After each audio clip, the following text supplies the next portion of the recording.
Instagram s'excuse et fait machine arrière, BlackBerry lance les invitations de la dernière chance Hotel Tonight sur iOS et Android.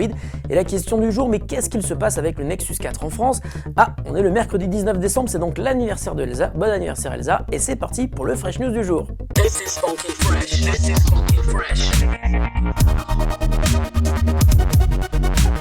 This is funky fresh. This is funky fresh.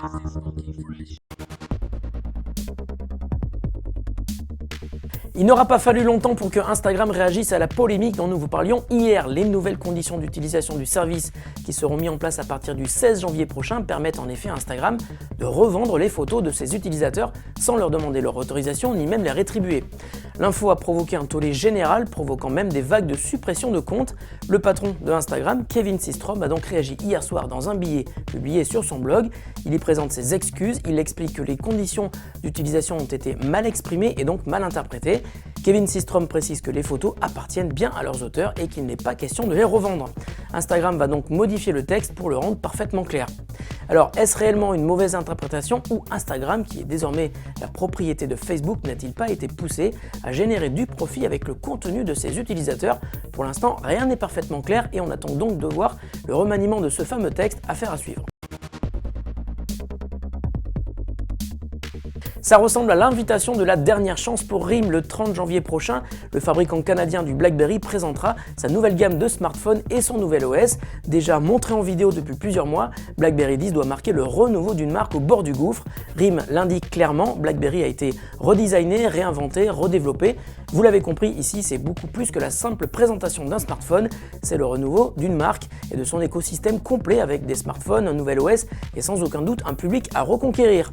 Alors que la plateforme régnait en maître sur le monde professionnel il y a quelques années, BlackBerry s'est effondré au profit de iOS et Android et BlackBerry ne met plus en avant ce qui a fait sa force pendant longtemps, un clavier complet sur smartphone.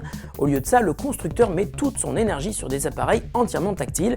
Mais est-ce que cela sera suffisant pour provoquer l'envie auprès des utilisateurs? Réponse dès le 30 janvier prochain. Noël approche, la fin du monde approche et c'est un peu la période où l'on doit prendre des décisions rapides et souvent sur des coups de cœur. Alors attention, ce n'est pas valable que pour la fin du monde, mais une appli pour iOS et Android vient d'arriver en France et elle occupe un créneau très spécifique et qui va plaire à tous ceux qui se décident généralement au dernier moment, la réservation de la chambre d'hôtel pour le jour même. L'appli s'appelle Hotel Tonight, elle vous permet de trouver une chambre d'hôtel toujours au meilleur prix et de la réserver en moins de 10 secondes depuis son smartphone. Chaque jour, 3 hôtels par ville couvertes par le service sont proposés.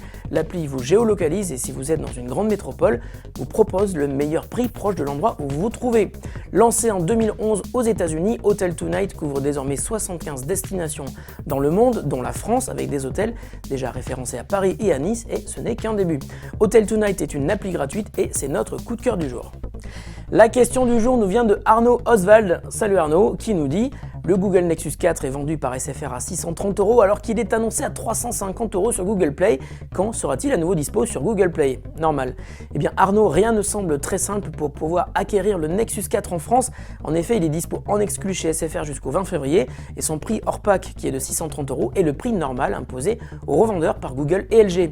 Le tarif beaucoup plus intéressant sur Google Play est dû au fait que le smartphone est subventionné par Google lui-même. LG avoue avoir été surpris par l'engouement autour du Nexus 4, mais devrait réapprovisionner les stocks rapidement. Sans date précise pour le moment. On en reparle très vite en tout cas. Fresh News, c'est fini pour aujourd'hui. On se retrouve demain pour de nouvelles actus de la planète high-tech. Salut à tous et bonne journée.